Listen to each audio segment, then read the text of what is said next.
Hi there. Let's talk swooshes, specifically swooshes with dotting tools.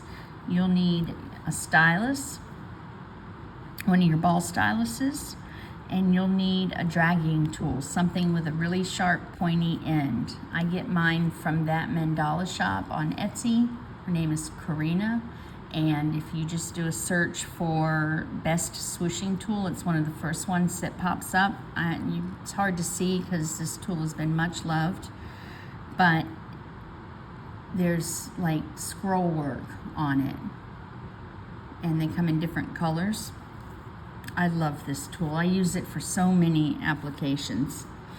So one way that you can make swooshes is just by using your ball stylus, just dragging your paint into a swoosh.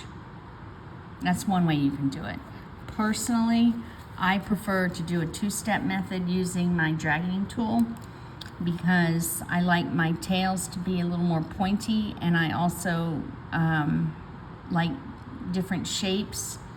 Plus, it gets a little complicated when you start getting into patterns where you're wanting to do things like this. It starts to get, to me, just not as, I don't know, I just don't, you see how I ran out of paint there, they don't all go the same. I just prefer a two-step method. I think if you're a beginner also, the two-step using the dragging tool is going to be a lot easier to practice and learn the technique. For me, it's a lot easier. And what I mean by that is, take your ball stylus, drop of paint, go back, get some more paint, and just touch that where it's dripping off the stylus, touch it into your dot you already made to unload it. And you can even do it again, third time, and you're just creating a little pile of paint. This will make for plumper, smoother swooshes by having more paint starting out. And you also want to use a fluid paint, not a medium body or a heavy body, not without thinning it anyways. Something like Deco Art America is great. I love my golden fluid. It's a little pricey, but to me it's worth it. I just love it. So once you've put your dot down, take your pointy tool, and you just want to grab some of the paint from the pile and tease it down as long as you need it to be, depending on the space you're working in, into a point like that. And then you could, if that's the shape you're going for, then you're done. You could leave it like that. I personally like a wider swoosh. So this area right here on the sides where it curves in, I go and take my pointy tool and I swing around. Oops, I'm on paper here, so it's sticking. I swing around and I drag that down, merge it into my point. And then I do the same thing with the other side. Swing it around, and drag it down into my paint. Now notice I'm working very slow. That's not just because I'm doing a video. I always go this slow because I kind of treat every swoosh and every dot as if it's the only thing that I'm putting on the piece. And when you kind of get in the habit of slowing down and approaching your work that way, then when you're done with the whole piece, you get a piece that looks really clean and tidy, and your work will thank you for slowing down, I promise. So now let's put that into a pattern of sorts. So I'm going to put a center dot, and we're going to swoosh around it. So there's my dot. I always double dip everything. I just think it looks a lot better when you do that and get in the habit of doing that. And then back to my ball stylus. Load up some paint. And where to put your dot depends on where you are in your piece. That's going to vary depending on how much space you have to work in, where your guidelines are. I usually try to find a circular guideline or one or two up on my circular guidelines and place my dot, so that sets me up for later in the piece being where I need to be. It's hard to explain without showing you. Double dot it. Because I'm not traveling a long distance, two dips is probably plenty. And then stick the pointy tool into your pile of paint and grab a little paint. See how I'm teasing the paint down? You don't just one drag. You want to kind of just tease it down into a point at the tip.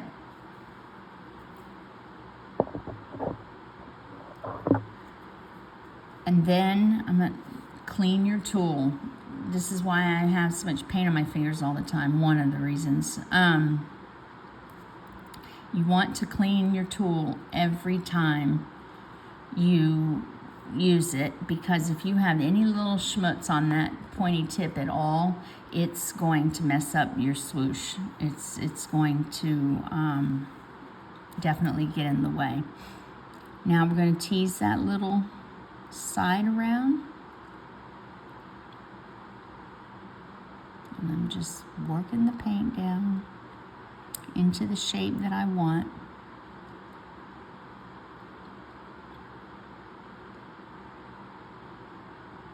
And then the other side. Nice and slow. It's more enjoyable when you slow down, I think, too. And there's my first swoosh.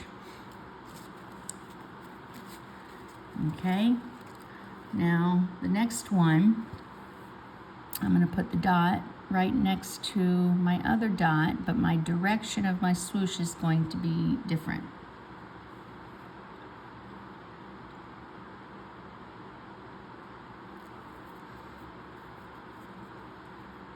So now I'm going to this point here. It's where I want to end. So you could go ahead and go in the middle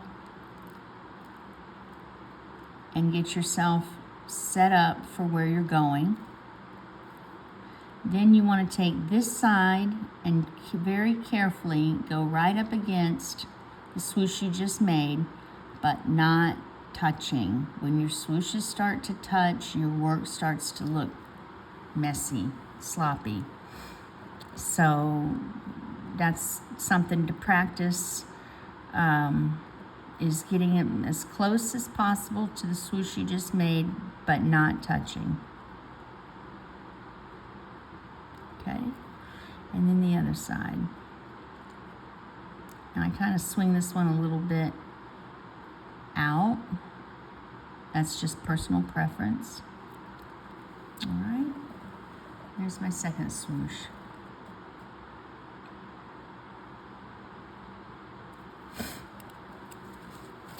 And same thing on the other side.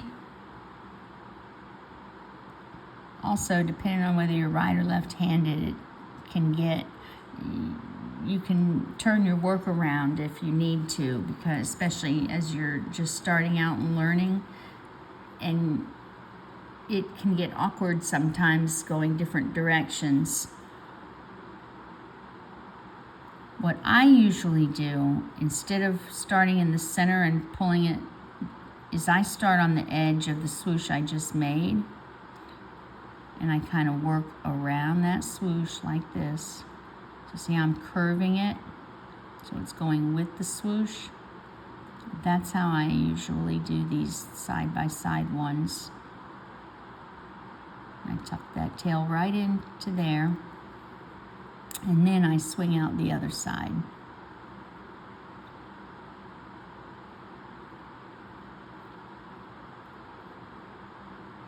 like that. And now I have a space in the center to fill with paint.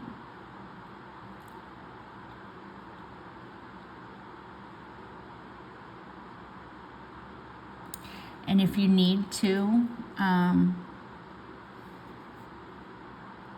dot it again, if it's got wrinkles or ripples in it, then feel free to do that. And you need to do that quick. Don't do that after it's started to dry or you'll make a mess. I've learned that the hard way.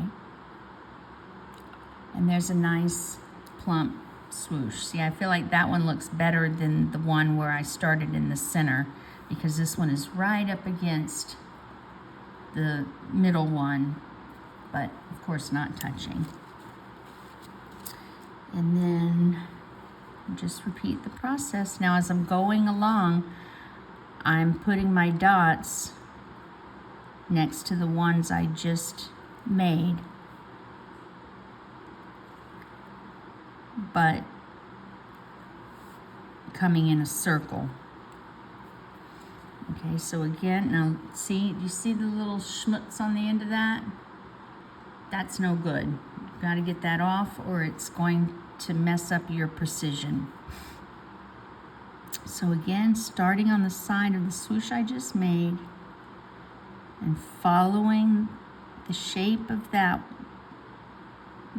first one. So you see how I followed the shape of that swoosh? And then I just close it off.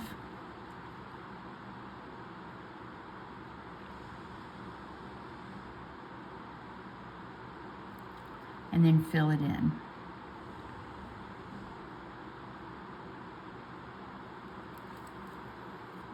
Okay, do that again. So I've got my dot.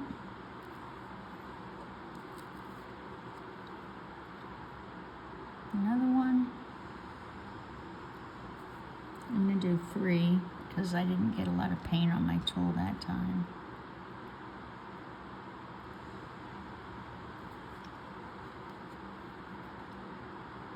You want a nice pile of paint to work with. And again, just following the shape.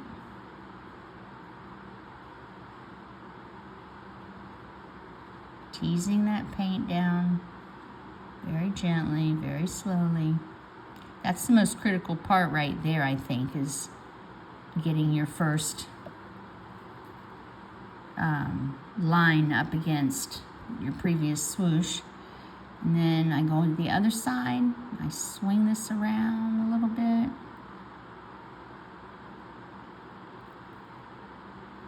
And merge it with the tail.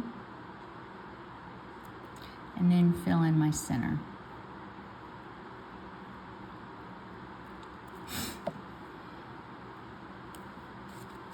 All right, and we'll do one more. Add a little white to my paint.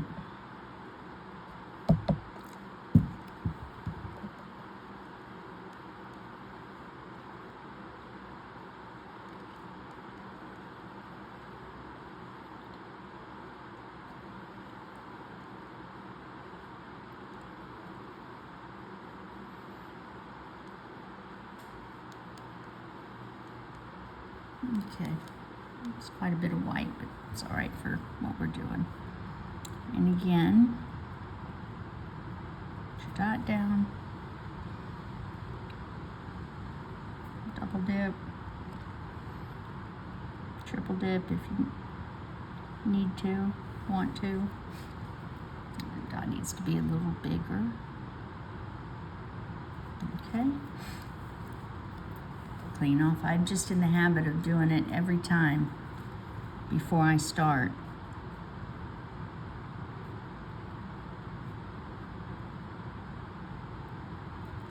Go along the edge of your previous swoosh, curve it and tuck it in, tuck that tail into the where the tails are going, and then swing this around. Merge it into your tail and then fill in the center. drag it on the other side. Can't really see on this side because the phone is in the way. The camera's in the way.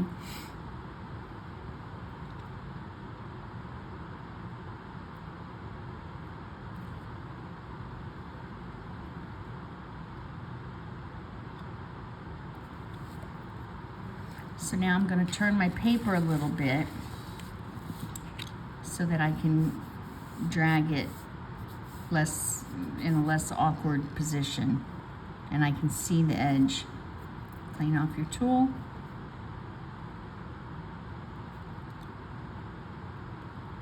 And drag that side down, tuck your tail in. Close off the other side.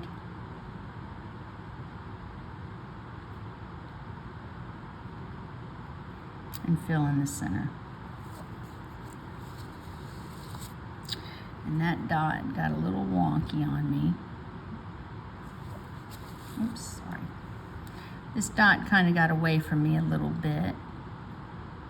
Actually made it a little too big, I think, but you get the idea. If it's also too high. If I were doing this on a piece, I would probably erase that swoosh and do it again, but we're gonna let it be. Okay, so there you go. If you have any questions, please feel free to hit me up in the comments. I'm happy to help in any way that I can, and bye for now.